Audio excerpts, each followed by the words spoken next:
ராமானுஜதயாபாத்திரம் ஞானவைராக்யபூஷணம் ஸ்ரீமத்வேங்கடநாதார்யம் வந்தே வேதாந்ததேசிகம். லக்ஷ்மீநாதசமாரம்பாம் நாதயாமுனமத்தியமாம் அஸ்மதாச்சாரியபர்யந்தாம் வந்தே குருபரம்பராம். யோ நித்யமಚ್யுதபதாம்புஜயுக்மருக்மவ்யாமோஹதஸ்ததிதராணி த்ரிணாய மேனே अस्मद्गुरोर्भगवतोऽस्य दैकसिन्धोः रामानुजस्य चरणौ शरणं प्रपद्ये. मातापिता युवतयस्तनया विभूतिः सर्वं यदेव नियमेन मदन्वयानाम्. आद्यस्य नः कुलपतेर्वकुलाभिरामं श्रीमत्तदङ्घ्रियुगलं प्रणमामि मूर्ध्ना. भूतं सरश्च महदाह्वय भट्टनाथ श्रीभक्तिसारकुलशेखरयोगिवाहान् भक्ताङ्घ्रिरेणुपरकालयतीन्द्रमिश्रान् श्रीमत्पराङ्कुशमुनिं प्रणतोऽस्मि नित्यम्. ஒவ்வொரு வருஷமுமே மார்கழி மாதம் சங்கோஷ்டி வைபவம் நடக்கும் பொழுது முக்கால்வாசி அத்தியனோத்சவமாக தான் இருக்கும் கோயில்களில். ஒரு வருஷம் ஸ்ரீரங்க விஜயம்னு ஸ்ரீரங்கத்தில் நடத்தின போது அங்கேயும் இதே மாதிரி தான் பகல் 10 உற்சவம். எல்லாருமா சங்கோஷ்டிக்கு வந்தவர்கள் எல்லாருமே பெருமாளை போய் சேவித்தார்கள். அது ஒரு ஆனந்த அனுபவமாக இருந்தது. எங்கே வெளியூரில் நடக்கும்போதும் கூட அந்தந்த ஊரில் அத்தியனோத்சவம் இருக்கும். சில சமயம் அதை விட்டுட்டு வர வேண்டியதாக இருக்குது. சில சமயம் சில பேருக்கு அதை விட்டு விட்டு வர முடியலைங்கிற ஒரு கஷ்டம் இருக்குது. ஆனால் கூட நம்ம அதுக்கு பரிகாரமாக அந்த அத்தியனோத்சவத்தோடு சம்பந்தப்பட்ட ஏதாவது ஒன்று இதில் வைப்போம். எப்படியானா திருப்பாவை நிகழ்ச்சி ஒன்று வரும். ஏன்னா மார்கழி மாதம் நடக்கிறதோ இல்லையோ அந்த மாதிரி. அப்போது பகல் 10 உற்சவம் முடிய போகிறது. நாளையோட பகல் 10 உற்சவம் முடிகிறது. இந்த பகல் 10 உற்சவம், ரா 10 உற்சவம், 20 நாள் உற்சவம் எல்லா கோயிலையும் நடக்கும்படி நம்ம சம்பிரதாயத்தில் ஏற்பாடு பண்ணியிருக்கிறார்கள். இந்த உற்சவங்களை பற்றி ஒரு சில விஷயங்கள் அடியேன் விஞ்ஞாபனம் பண்ணுறேன். இந்த உற்சவங்கள்லாம் ஆகமத்தில் சொல்லியிருக்கிற உற்சவம் தான். குறிப்பாக வைகுண்ட ஏகாதசியிலேருந்து ஆரம்பித்து 10 நாள் உற்சவங்கிறது ஸ்ரீபாஞ்சராத்திர ஆகமங்களில் இருக்குது. அத்தியனோத்சவம்னு பெயர். வேத பாராயணத்துக்காக வந்த உற்சவம் இது. அதாவது பெருமாள் உற்சவத்தில் முக்கியமான உற்சவங்கள் 3 உற்சவம் சொல்லுவா. ஒன்று பிரம்மோற்சவம், 2வது பவித்ரோத்சவம், 3வது அத்தியனோத்சவம். இது 3 ரொம்ப நல்லா இருக்கும். இதில் உற்சவம்னாலே வேத பாராயணம், ஹோமங்கள், புறப்பாடுகள் எல்லாம் இருக்கும் இல்லையா? எல்லாம் சேர்ந்தது தானே உற்சவம். அதில் பிரம்மோற்சவத்தில் புறப்பாடு விசேஷம். ஹோமமும் பாராயணமும் அதற்கு அங்கமாக இருக்கும். ஏன்னா வீதி பிரமணம்னு சொல்லியிருக்கு. அதில் முன்னாடி 2 வருஷம் முன்னாடி கொரோனா வந்தபோது பிரம்மோற்சவம் பல இடத்துல நடக்கலை. அதுக்கப்புறம் பிரம்மோற்சவத்தை நடத்த முடியலையே, கோயிலுக்குள்ளே பண்ணிடலாமா அப்படின்னு கேள்வி கேட்டபோது அர்ச்சகால்லாம் சொன்னால் கொஞ்சம் பொறுத்து இருக்கலாம், ஒரு 5-6 மாதம் 10 மாதம் பொறுத்து இருந்தால் கூட பரவாயில்ல, அப்புறம் பண்ணிக்கலாம். ஏன்னா பிரமணம் தான் முக்கியம். பிரமணம்னா பெருமாள் வீதி புறப்பாடு தான் இதில் முக்கியம் அப்படின்னு சொன்னான். அதுக்கேற்ற மாதிரி காத்திருந்து பல கோயில்களில் திருவல்லிக்கேணி, நாவல்பாக்கம் முதலான கோயில்கள்லாம் அப்புறம்தான் பண்ணான். அதனால் பிரம்மோற்சவத்தில் வீதி பிரமணம் முக்கியம். அதுக்கு புறப்பாடுன்னா உடனே அதுக்கு இது பாராயணங்கள்லாம் நடக்கும். அது மாதிரி கார்த்தால சாயங்கால வேளையில் ஹோமங்கள்லாம் உண்டு, எல்லாம் நடக்கும். பவித்ரோத்சவத்தில் ஹோமம் முக்கியம். அந்த ஹோமத்துக்கு அங்கமாக பாராயணம் நடக்கும். சில சமயம் புறப்பாடுகளும் நடக்கும். அத்தியனோத்சவத்தில் என்னன்னு கேட்டால் புறப்பாடு தான், பாராயணம் தான் முக்கியம். பாராயணத்துக்குன்னே இருக்கக்கூடிய ஒரு உற்சவம் இது. இதில் ஹோமம் கூட கிடையாது. வெறும் நித்தியபடி ஹோமம் தவிர வேறு ஹோமம் கிடையாது. பாராயணம் தான் முக்கியம். அதற்கு அங்கமாக வேணா புறப்பாடு. ஏன்னா அத்தியனோத்சவத்துக்காக புறப்பாடு, புறப்பாடுக்காக அத்தியனோத்சவம் இல்லை, அத்தியனோத்சவத்துக்காக புறப்பாடு அப்படிங்கிற ரீதியில் இருக்கும். பெருமாள் பாராயணத்தை நன்னா கேட்கணுங்கிறதுக்காக ஒரு உற்சவம். ஆழ்வார் சாதிக்கிறார், மெய் நின்று கேட்டருளாய் அடியேன் செய்யும் விண்ணப்பமே அப்படிங்கிற. அதுக்கு வியாக்கியானத்தில் என்ன சொல்கிறான்னு கேட்டால், வாத்திய கோஷங்கள் அதெல்லாம் இருக்கட்டும், ஜெகத் சிருஷ்டி ஜெகத் ரட்சணம் முதலான சிந்தைகளில் அந்நியபரனாக இல்லாமல் அடியவனுடைய பாராயணத்தை கொஞ்சம் கேட்கணும் அப்படின்னு பெருமாள் கிட்ட பிரார்த்திக்கிறாராம். அதனால்தான் சாத்து முறையும் போது எல்லாத்தையும் நிறுத்திடுவா, வாத்தியங்கள்லாம் நிறுத்திடுவா, யாரும் எதுவும் பேச மாட்டா. அப்போ பெருமாளுக்கு கடைசி 2 பாட்டு சாத்து முறையெல்லாம் சாதிக்கிறா இல்லையா? ஏன்னு கேட்டால் பெருமாள் கேட்கணுங்கிறதுக்காக தான். அதுக்காகத்தான் பெருமாளுக்கு தளிகை நிவேதனம் பண்ணச்ச பாராயணம் பண்ண மாட்டா. இது ஒரு சம்பிரதாயம். தெரை போட்டு தளிகை நிவேதனமாக இருந்ததுன்னா அப்போ பாராயணம் பண்ண மாட்டா. ஏன்னு கேட்டால் இந்த பாராயணம் கேட்டால் பெருமாள் தளிகை அம்சை பண்ண மாட்டாராம். அவருக்கு இதுதான் பிடிக்குமா, இது ரொம்ப சிராவியமாக இருக்கேன்னு இதில் ஈடுபட்டு அவர் பெருமாள் தளிகை அம்சை செய்வதை கூட நிறுத்திடுவார் அப்படிங்கிறார். ஏன்னா ஆழ்வார் பாட்டு இல்லையா, அது நமக்கு போக்கியமாக இருக்கிறா போல பெருமாளுக்கும் பரம போக்கியமாக இருக்கு இல்லையா? அதனால அதே மாதிரியாக பாராயணங்கிறது பெருமாளுக்கு ஒரு பரம பிரீத்திகரம். ஸ்துதி சுகைஹி ஸ்தோத்ரைஹி அப்படியெல்லாம் வரும். அதாவது பெருமாளுக்கு காதுக்கு ஸ்துதி சுகமா ஆன்மீகத்தில் வருது, திருவாராதனத்தில் ஸ்துதி சுகமான ஸ்தோத்திரங்கள்னாலே அவனை ஸ்தோத்திரம் பண்ணுங்கோ அப்படிங்கிறார். ஸ்தவ்ய ஸ்தவப்பிரிய இதீவ தபோதனோக்தம் தோதே திச்சேன்னு தேவநாயக பஞ்சாசத்தில் வரும். நான் ஸ்தோத்திரம் பண்ணுறேன், உனக்கு அது பிடிக்குமேங்கிற. நீ ஸ்தவ்யன், உன்னை ஸ்தோத்திரம் பண்ணணும்.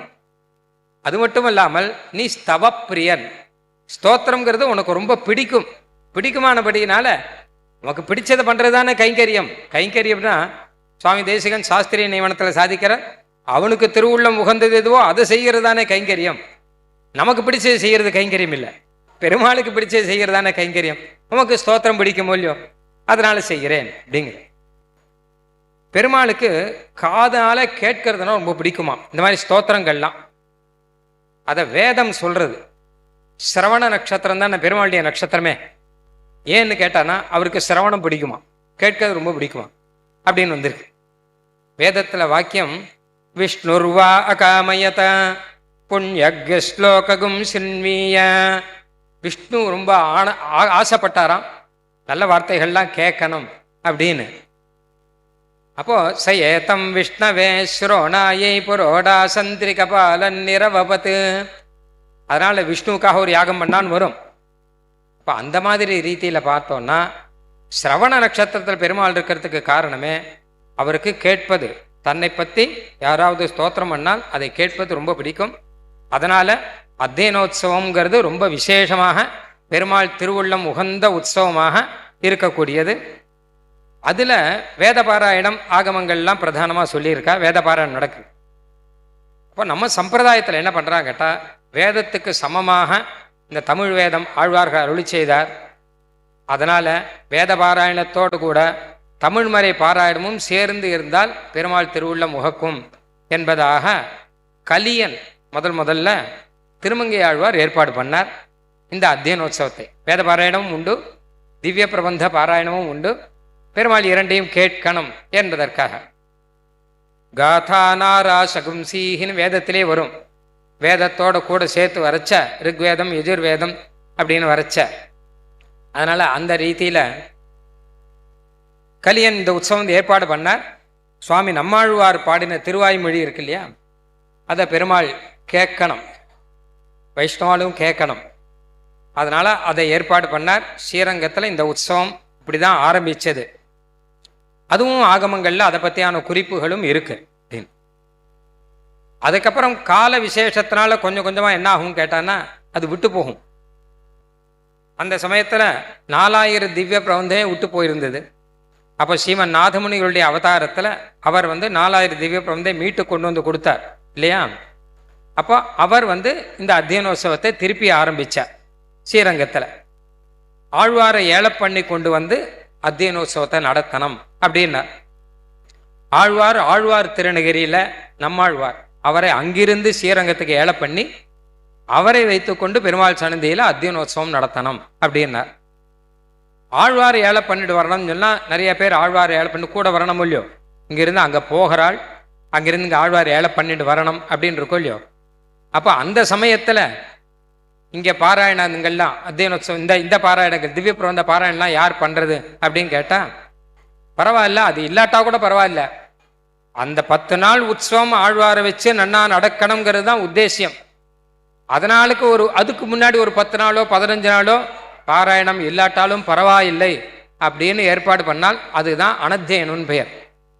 அதனால்தான் திவ்ய பிரபந்தத்துக்கு அனத்தியன காலம் அப்படின்னு ஒன்று வந்தது. அனத்தியன காலம்னா திவ்ய பிரபந்தமே சொல்லவே கூடாது, வாயை திறந்து கூட சொல்லக்கூடாது அப்படிங்கிற அர்த்தம் இல்லை. அனத்தியன காலம்னா அத்தியனோத்சவத்துக்கு பிராதானியம் கொடுக்கணும்னு அர்த்தம். பின்னாடி அத்தியனோத்சவம் வரப்போறதோ இல்லையோ அதுக்கு தயாராக்கிக்கணும் நம்மளையே. அனத்தியன காலத்தில் தான் மார்கழி மாதம் மொத்தம் அனத்தியனத்திலான்னு வரும். அப்போ திருப்பாவை காலக்ஷேபம், திருப்பாவைக்கு அர்த்தத்தை தெரிந்து கொள்ளுதல், அங்கங்கே திருப்பாவை பாட்டு பாடுதல், ஆற்றுல திருப்பாவை திருவாராதனம், இதெல்லாம் கார்த்தாலேருந்து ஆரம்பித்து சாயங்காலம் வரைக்கும் நடக்கும்போது மற்ற பிரபந்தங்கள்லாம் இருந்தா என்ன இல்லாட்டா என்ன அப்படின்னு ஆயிடும். ஏன்னா ஆண்டாள் சங்க தமிழ் மாலை 30 தப்பாமே அப்படின்னு சாதிச்சிருக்கார். 30ல் 1 கூட தப்பக்கூடாது, ஒரு நாள் கூட விடக்கூடாது அப்படின்னு அர்த்தம். அதனால் அந்த ரீதியில் இருக்கிறபடினால அனத்தியன காலம் அப்படின்னா சந்த சொல்ல வேண்டாம், திரு சொல்ல வேண்டாம், அங்கங்கே ஆற்றுல போய் பாராயணம் அப்படிங்கிறதெல்லாம் பண்ண வேண்டாம். அத்தியனோத்சவத்துக்காக எல்லாரும் சித்தமாக இருங்கள் அப்படிங்கிற அர்த்தத்தில் ஏற்பாடு பண்ணான். இப்படியாக அழகாக கலியன் அதுக்கப்புறம் சீமன் நாதமுனிகள் ஆழ்வார் ஏழை பண்ணிட்டு வந்து அத்தியனோத்சவத்தை ஸ்ரீரங்கத்தில் நடத்தி வைத்தார் அப்படின்றது. அதுக்கப்புறம் கொஞ்ச நாள் ஆனப்புறம் என்னாச்சுன்னு கேட்டால் இதில் சில ஆக்ஷேபங்கள்லாம் வந்தது. எப்படி வேதத்துக்கு சமமாக தமிழ் பிரபந்தத்தை எப்படி சொல்வீர்கள் அப்படின்னு ஒன்று. 3 ஆக்ஷேபம். முதலாவது என்ன கேட்டால் சம்ஸ்கிருதத்துக்கு சமமாக தமிழ் ஆகுமா அப்படின்னு ஒன்று. இரண்டாவது வேதத்துக்கு சமமாக திவ்ய பிரபந்தமாகுமா அப்படின்னு. அந்த மாதிரி வேதம்ங்கிறது சாட்சாத் அது அபௌருஷேயம் நித்தியமாக இருக்கக்கூடியது. இது ஆழ்வார்கள் பண்ணது தானே, ஒருத்தர் பண்ண கிருத்தியை அதுக்கு சமமாக சொல்ல வேண்டுமா, இப்படியெல்லாம் ஆக்ஷேபங்கள்லாம் வந்தது. அதுக்கெல்லாம் வாதத்தில் இந்த கேள்விக்கெல்லாம் பதில் சொல்லி அவளை ஜெயிச்சது சுவாமி தேசிகன். ஏன்னா நாதமுனிகள் ஆரம்பித்து நடத்தி வச்சார் இல்லையா, அது தொடர்ந்து நடந்து வந்தபோது சீபாஷ்யக்காரர் பகவத் ராமானுஜர் எழுந்தளிக்கச்ச அது ரொம்ப விசேஷமாக நடந்துதான். அநேக சீவைஷ்டவர்கள் எல்லாரும் இருந்து அழகாக நடத்தி வைத்தார்கள். நல்ல பாராயணம். ஸ்ரீரங்கத்தில் அரையர் சேவை உண்டு. அரையர் சேவையில் அரையர்கள் தான் சேவிப்பா. ஆனால் அதை கேட்பதற்கு நல்ல நல்ல மகான்கள்லாம் உட்காந்து கேட்டுருப்பான். பெரிய பெரிய ஆச்சாரியர்கள் மகான்கள் அவள்லாம் உட்காந்து கேட்டுருப்பான். சில ஊர்களில் கோஷ்டியே எல்லாருடைய கோஷ்டியுமாக நடக்கும். அப்போது ரொம்ப ஆச்சரியமாக இருக்கிறத பார்த்து இந்த கோஷ்டி இன்னும் மேலும் மேலும் நன்னா இருக்கணும் அப்படிங்கிறதுக்காக எல்லாரும் மங்களாசாசனம் பண்ணார்கள். அப்போதான் இந்த சர்வதேச தசாகாலேஷு வந்தது. அப்போதான் சர்வதேச தசாகாலேஷு அவ்யாஹத பராக்கிரமா ராமானுஜாரிய திவ்யாஜ்ஞா வர்த்ததாம் அபிவர்த்ததாம்லாம் சொல்கிறோமோ இல்லையோ, அதெல்லாம் அப்போ மங்களாசாசனம் பண்ணான். அவள்லாம் எல்லா இடத்துலையும் ராமானுஜருடைய திவ்யாஜ்ஞா வளரணும். அது மாத்திரம் இல்லை, ஸ்ரீமன் ஸ்ரீரங்க ஸ்ரீயம் அனுபத்ரவாம் அனுதினம் சம்வர்தயா. இதுக்கு ஸ்ரீரங்க ஸ்ரீன்னு பெயர்.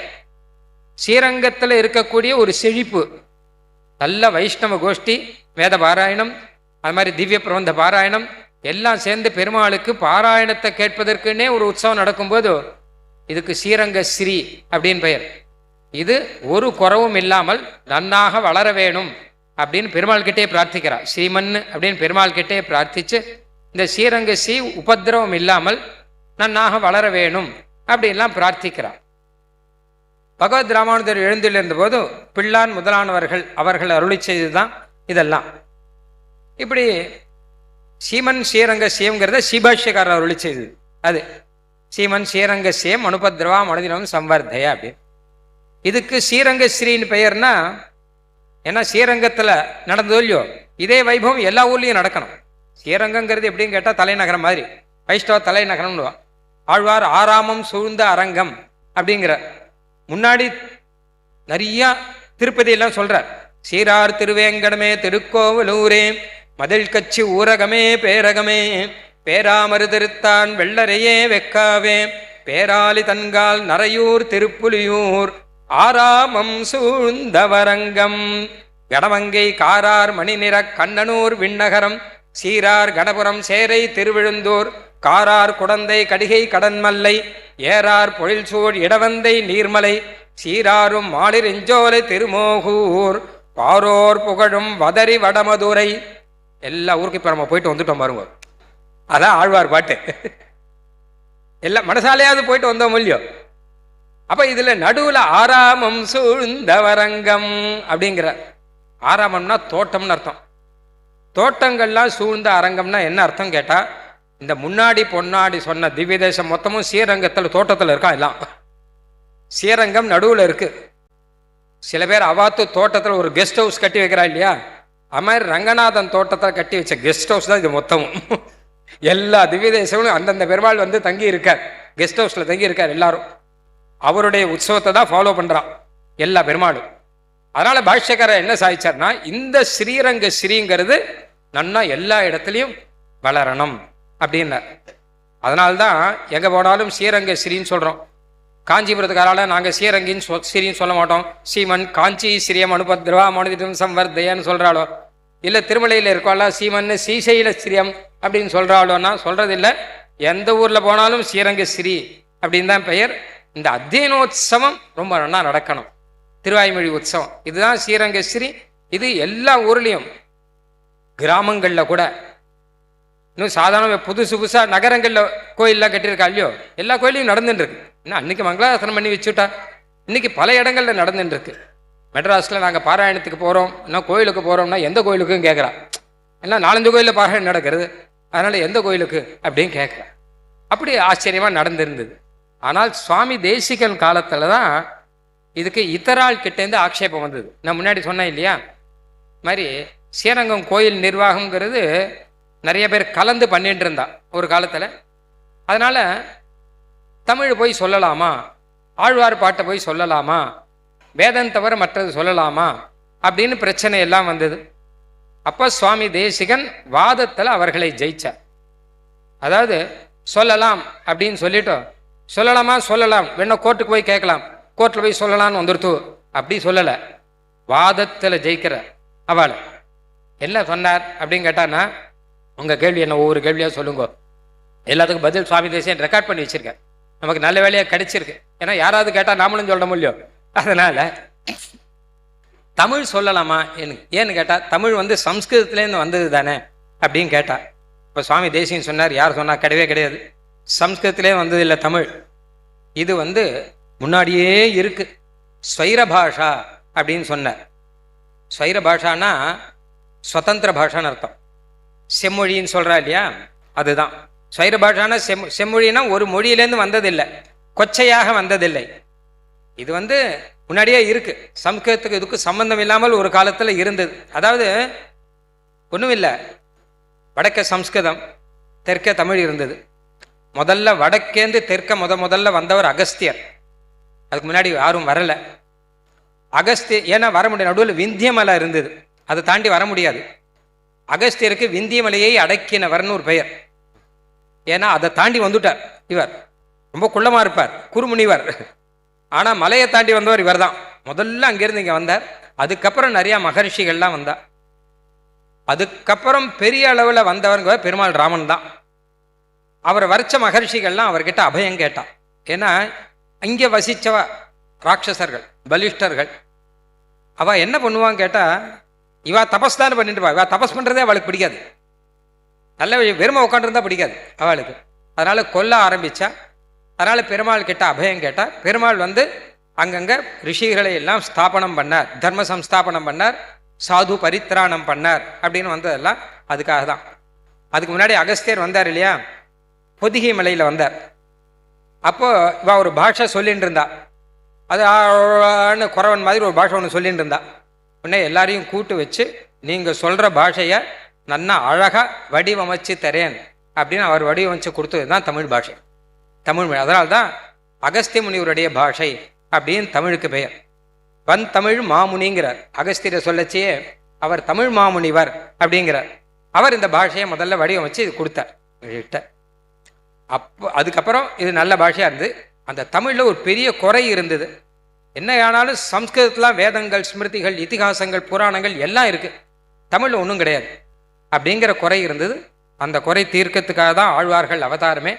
தமிழ்லையும் மொத்தமும் வேதம் மொத்தத்தையும் தமிழில் ஆக்கிட்டார் ஆழ்வார். வேதம் தமிழ் செய்த மாறன் அப்படிங்கிற ரீதியில்.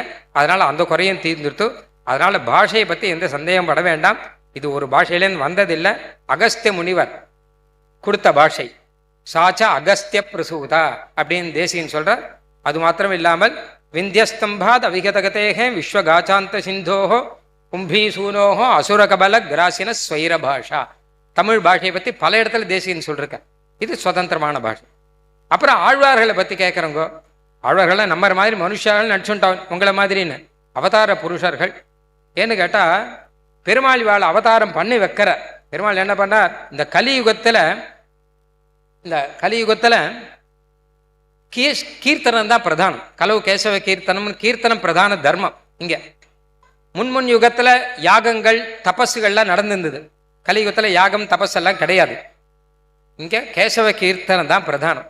அதனால் இந்த கீர்த்தன தர்மத்தை இங்கே நன்னா லோகத்தில் பரப்பணுங்கிறதுக்காக பெருமாள் போய் பாடிட்டு வாங்கன்னு அனுப்பினார். யாரை அனுப்பினார்னா, ஸ்ரீவைகுண்டத்தில் ஓயாமல் பாடிண்டே இருக்கா நித்திய சூரிகள்லாம். அவள்லாம் தத்விப்ரா சோவி பஞ்சவோ ஜாகிருவாகும் சசமிந்ததேன்னு வேதத்தில் வரும். ஸ்ரீவைகுண்டத்தில் நித்திய சாமகானம் பாடிண்டே இருக்காளாம் நித்திய சூரிகள்லாம். எப்பவும் சாமகானம் பெருமாளை பாடிண்டே இருக்கா. அவளையெல்லாம் ஒத்தர நீங்கள் ஆழ்வார்களை அவதாரம் பண்ணுங்கோ, பூலோகத்தில் போய் தமிழில் கொஞ்சம் பாடிட்டு வாங்கோ அப்படின்னு பெருமாள் நியமனத்தினாலே பெருமாள் ஆவேசத்தோடு கூட அவர்கள் இங்கே அவதாரம் பண்ணார்கள். அதனால தான் பெருமாளே நெருக்கி பாட வைக்கிறார். முதலாழ்வார பெருமாளே நெருக்கி தான் நம்ம பாட வைக்கிறார். அந்த மாதிரி நம்ம ஆழ்வார என்னை பாட வைத்தது கீர்த்தித்த மாயன்கிற நம்ம பாட வச்சது பெருமாள். ஆழ்வார்களை அவதாரம் பண்ண வச்சு அவர்களை பாட வச்சிருக்கார். அதனால இதெல்லாமே இந்த கலியுக தர்மமாக பெருமாள் பிரவர்த்தனம் பண்ணது. ஏதோ நானும் தான் இப்போ பாட்டு பாடுறேன் அந்த மாதிரி கிடையாது. நீங்கள் பண்ணுற பாட்டு மாதிரி கிடையாது. முதல்ல கீர்த்தனம்ங்கிறது தமிழில் தான் வந்தது. ஒரு விஷயம் சொல்கிறேன் கேளுங்க. ஸ்தோத்திர காவியம்னு ஒன்று இருக்குது. சம்ஸ்கிருதத்தில் ஸ்தோத்திரமாக வரக்கூடிய காவியம் இருக்கோ இல்லையோ, ஸ்தோத்திர காவியம் பெயர். முதல்ல ஸ்தோத்திர காவியம் உலகத்திலே வந்தது தமிழில் தான். அப்புறம் தான் சம்ஸ்கிருதத்திலே வந்தது. சம்ஸ்கிருதத்தில் ஸ்தோத்திர காவியம் கிடையாது. முன்னாடிலாம் ஸ்தோத்திரம்னா புராணங்களில் அங்கங்கே நடுவில் ஸ்தோத்திரம் இருக்கும். குந்தி வாச்ச பிரம்மோ வாச்ச அப்படின்னு வரும். அது தவிர தனிப்பட்ட ஸ்தோத்திர காவியம்னு சம்ஸ்கிருதத்தில் முதல்ல வந்த ஸ்தோத்திர காவியம் முகுந்தமாலா தான். அது குலசேகர ஆழ்வார் பண்ணது. அப்புறம் ஆதிசங்கரர் பண்ண பஜகோவிந்தம் முதலானது அப்புறம் வந்தது. ஆச்சாரிய கோஷ்டியில் முதல்ல பண்ணவர் ஆளவந்தார் தான். ஸ்தோத்திர ரத்தம் முதல்ல பண்ணார். சம்ஸ்கிருதத்தில் கூட ஸ்தோத்திரம் முன்னாடி கிடையாது. தமிழில் தான் முதல்ல ஆரம்பம். பெருமாள் தான் ஆரம்பித்து வச்சார். அதனால் இது அவதார புருஷர்கள் பண்ணது. நாதமுனிகள் கிட்ட ஒரு ஐதிஹ்யம் சொல்வா. நாதமுனிகள் கிட்ட கம்பநாட்டாழ்வார் கம்பராமாயணம் அருளி செய்தவர். அவர் போய் நாதமுனிகள் கிட்ட கம்பராமாயணத்தை கொடுத்தாராம். இதை நீங்கள் பிரச்சாரம் பண்ணுங்கோ, உங்கள் அர்த்தம் நன்னா இருக்கும், உங்கள் பக்தி விசேஷமானது. ஆனால் 4000 திவ்ய பிரபந்தத்தை பிரச்சாரம் பண்ண மாதிரி இதையும் நீங்கள் எடுத்துண்டு எல்லாருக்கும் சொல்லி கொடுக்கலாமேன்னாராம். அப்போ சீமன் நாதமுனிகள் சாய்ச்சாராம், 4000 திவ்ய பிரபந்தம் பெருமாள் நியமனத்தினாலே அவதார புருஷர்களை அருளி செய்தது. அதனால் நீர் அருளி செய்து அதுக்கு சமமாக வைக்க முடியாது அப்படின்னு சொல்லிட்டாருன்னு சொல்லுவாள். ஏன்னு கேட்டான்னா அதனுடைய பெருமை எப்படி இப்படி சமாதானம், இந்த மாதிரி சமாதானம் சொல்லி வேதத்தினுடைய அர்த்தம்தான் இங்கே ஆழ்வார்கள் அருளி செய்திருக்கிறார்கள் அப்படிங்கிற விஷயத்தையும் சுவாமி தேசிகன் சொல்லி ஸ்தாபிச்சார். வாதத்தில் ஜெயிச்சார் அவளை. அதனால் அத்தியனோத்சவம் நின்று போயிருந்த அத்தியனோத்சவத்தை திருப்பி நடத்தி வச்சார் சுவாமி. அப்போ சுவாமி என்ன பண்ணாருன்னு கேட்டான்னா, அந்த சீமன் ஸ்ரீரங்க ஸ்ரீம் இருக்கும் இல்லையோ, அதை 2வது வாட்டி சொல்லணும்னு தேசிகன் ஏற்பாடு பண்ணி வச்சார். ஸ்ரீ பாஷ்யக்காரர் முதல் வாட்டி தான் சொன்னார், ஒரு தடவை தான் சொன்னார். அப்போது ஒரு தடவை சொல்லிட்டு பாதியில் நிற்கிறது. அதாவது முதல்ல பாஷ்யக்காரர் ஒரு தடவை சொன்னார், அது ஒரு வாக்கியமாக பாதியில் நிற்கிறது. பின்னாடி யார் பூர்த்தி பண்ணுவான்னு அவருக்கு தெரியும் போல இருக்கு. ஸ்ரீபாஷ்யக்காரர் அப்புறம் அவதாரம் பண்ணார். சுவாமி தேசிகன் வந்தார். இந்த மாதிரி நடுவில் விக்னங்கள்லாம் இல்லையோ, இந்த மாதிரி விக்னம் வராமல் நடத்தணும்னு சொல்லி அதை நடத்திட்டு அதை 2வது வாட்டி சுவாமி தேசிகன் ஸ்ரீமன் ஸ்ரீரங்க ஸ்ரீயம் அனுபத்ரவாம் அனுதினம் சம்வர்தயான்னு 2வது வாட்டி சாதித்தார். அப்படி ஸ்ரீபாஷ்யக்காரரும் ஸ்ரீ தேசிகனும் இவாளுடைய மங்களாசாசனத்தை நாம் அனுசந்தானம் பண்ணிட்டு இப்போ அத்தியனோத்சவம் நடத்திட்டு இருக்கோம். இன்னும் ஒரே ஒரு முக்கியமான விஷயம் சொல்லணும். இந்த அத்தியனோத்சவத்தில் அப்படி என்ன விசேஷம் அப்படின்னு கேட்டான்னா, திருவாய்மொழி சேவிக்கிறோம் இல்லையா, அதில் கடைசியில் நம்மாழ்வாருடைய சூழிசும் பனிமுகில் வரும். அதுக்கப்புறம் முனிய நான்முகனே வரும். நம்மாழ்வார் மோட்சத்துக்கு போனார், சீவைகுண்ட லோகம் போனார். சரணாகதி பண்ணி சீவைகுண்டம் போனவர்கள் யாராவது ஒருத்தராவது நமக்கு ஒரு மெசேஜ் அனுப்பிச்சிருக்காளா, ரீச்டு சேஃப்லி அப்படின்னு சொல்லிட்டு? யாரும் மெசேஜ் அனுப்பிச்சதில்லை. அப்போ இதை எப்படி நம்புறதுன்னு கேட்டார் ஒருத்தர். இங்கேன்னு சரணாகதி ஆச்சுன்னா சீவைகுண்டம் போயிடலாம் அப்படிங்கிறத எப்படி நம்புறது அப்படின்னா, அதை நமக்கு நம்ப வைப்பதற்காகவே நம்மாழ்வாருடைய அவதாரம். அவர் நான் மோட்சத்துக்கு போனேன்னு சொல்லலை, போயின்னு இருக்கேன்னார் அவர். அப்போ முக்தேர்தாத்தானுபவ்யா ஹரிரிதி சடஜித் தர்ஷயன் முக்தி மாபா அப்படின்னு தாற்பரிய ரத்னாவளியில் வரும். சுவாமி தேசிகன் சாதிக்கிறார், மோட்சத்தை எம்பெருமான் கொடுத்து கொண்டிருக்கிறான். நல்ல விஷயம். ஏன்னா அவர் அனுபவத்தில் இருக்கு. கோயம்புத்தூர்ல ஒரு கதை சொல்லுவா. கோயம்புத்தூர்ல ஒருத்தன் கிணத்துக்குள்ள விழுந்துட்டானான், பட்டு தெரியல. அப்போ கரையிலேருந்து ஒருத்தர் பார்த்தாராம், ஐயோ அந்த சுவாமி கிணத்துக்குள்ள விழுந்துட்டார் அப்படின்னா. உடனே எட்டி பார்த்தா, ஐயோ என்ன கிணத்துக்குள்ள விழுந்துட்டீரானா அப்படின்னா. இல்லை இல்லை அடியேன் விழுந்துட்டு இருக்கேன்னாராம் அவர். நான் வேலை விழுந்துட்டு இருக்கேன். அந்த மாதிரி இப்போ மோட்சத்துக்கு போனால் நம்மாழ்வார் நான் மோட்சத்துக்கு போயின்னு இருக்கேன்னு சொல்ற மாதிரி என்ன போற வழியில என்னென்ன வைபவம் நடந்துட்டு இருக்கு, போனா அங்க எப்படி ஸ்வீகாரம், நம்மளை எப்படி வரவேற்கிறார்கள், இது எல்லாத்தையும் அந்த சூழ்சும் பணிமிகள்ல ஆழ்வார் சாதிக்கிறார். அங்க அந்த அத்தியனோத்சவம் முடிவில் கடைசி நாள் ஆழ்வார் திருவடி தொழல் அப்படிங்கிறது வரும். அதில் இல்லாட்டா ஆழ்வார் மோட்சம், நம்மாழ்வார் மோட்சம் அப்படிங்கிறது வரும். அதில் இந்த பாசுரத்தை அனுசந்தானம் பண்ணுவா. அதனால நம்மாழ்வாரை கொண்டு போய் பெருமாள் திருவடியை அவர் மோட்சம் அடைஞ்சுட்டார் அப்படிங்கிற ரீதியில் பெருமாள் திருவடியில் ஆழ்வார் ஏழை பண்ணிடுவா, மூடிடுவா. அதுக்கப்புறம் லோக உஜ்ஜீவனத்துக்காக ஆழ்வாரை திருப்பி சாதித்தருள வேணும்னு பிரார்த்திச்சு நமக்காக ஆழ்வாரை பெருமாள் திருப்பி தரார் அப்படின்னு உற்சவம். அதனால ஆழ்வார் நமக்காக ஒரு சந்தேசம் கொடுத்துருக்கார். சந்தேகமே வேண்டாம், கட்டாயம் மோட்சங்கிறது உண்டு. அது எப்படி போறோம்? தூழி சொம்பனி முகில் தூரியம் முழக்கின ஆழ்கடலலை திரை கை எடுத்தாடின. அப்படியே மேகங்களே வாத்திய கோஷம் பண்ண ஒரு ஜீவாத்மா ஒருத்தன் இங்கிருந்து அங்க போறான் அப்படின்னா, கல்யாணம் பண்ண ஒரு குழந்தை கல்யாணம் நடந்து தன்னுடைய ஆத்துலேருந்து புத்தகத்துக்கு போற மாதிரி அது நல்ல வைபவம். பிறந்தாத்துலேருந்து புத்தகத்துக்கு போச்ச பிறந்தாத்துல இருக்கவாளுக்கு கண்ணை லேசா தொடச்சுப்பான், ஏன்னா அழக்கூடாது, மங்களம் தானே. அதே சமயம் கண்ணில் ஜலம் வரும். அந்த மாதிரி தான் இங்கிருந்து ஒரு ஜீவாத்மா மேலே போறதுன்னா அவன் கண்ணை தொடச்சிக்கணும், அவ்வளோதான். ஏன்னா பிரபத்தியாகி மேலே போறது. அத ஆழ்வார் நமக்கு காட்சி கொடுத்தார் இல்லையா? அப்போ அந்தமிழ் பேரின்பத்து அடியரோடு இருந்தமை. அந்த சூழ்ச்சியும் பனிமைகள் ஒன்று பார்க்கணும். அடுத்த சங்கோஷ்டியில் சூழ்ச்சியும் பனிமைகள் போட்டுடா. ஏன்னா எல்லாரும் ஆழ்வார் அழகாக கூட்டின்னு போவார். சூழ்ச்சியும் பணிகள் முடிஞ்ச அப்புறம் திரும்பி வந்துட்டோமேன்னு தோணும் நமக்கு. அங்கே எப்படி எதிர்கொண்டு அழைக்கிறா. இப்போ திரும்பி ஆழ்வாரே என்ன பண்ணுறாருன்னா, சூழ்ச்சியும் பனிமைகள் முடிஞ்ச அப்புறம் கண்ணை திறந்து பார்த்தா அவர் இங்கே இருக்கார் இன்னும். அதுக்கப்புறம் தான் முனிய நான்முகனை பாடுறார். ஏன்னா அது வரைக்கும் சீவை குண்டத்தில் இருந்தார். அந்தவேல் பேரின்பத்து அடியோரோடு இருந்து அப்படின்னு, அந்தவேல் பேரின்பத்து அடியோரோடு இருந்தவை கொந்தலை பொழில் குருகூர் சடகோபன் அப்படின்னு வரும் அந்த இடத்துல. அப்படிப்பட்ட ஒரு அனுபவத்தை ஆழ்வார் நமக்கு கொடுத்துருக்காரு இல்லையா? அதனால அதை நமக்கு நினைவுறுத்தும்படியான வைகுண்டம் உங்களுக்கு உண்டு. பரமபத வாசல் வழியாக வைகுண்டம் உங்களுக்கு சித்தம், எழுதி வைத்துக் கொள்ளுங்கள். அது ஆனந்தம், நமக்கு மங்களம் அப்படின்னு ஆழ்வார் காண்பிக்கக்கூடிய ஒரு உற்சவம். இது விசேஷமாக நாம் அனுபவிக்கிறோம். ஆழ்வார் எம்பெருமானார் தேசிகன் திருவடிகளே சரணம்.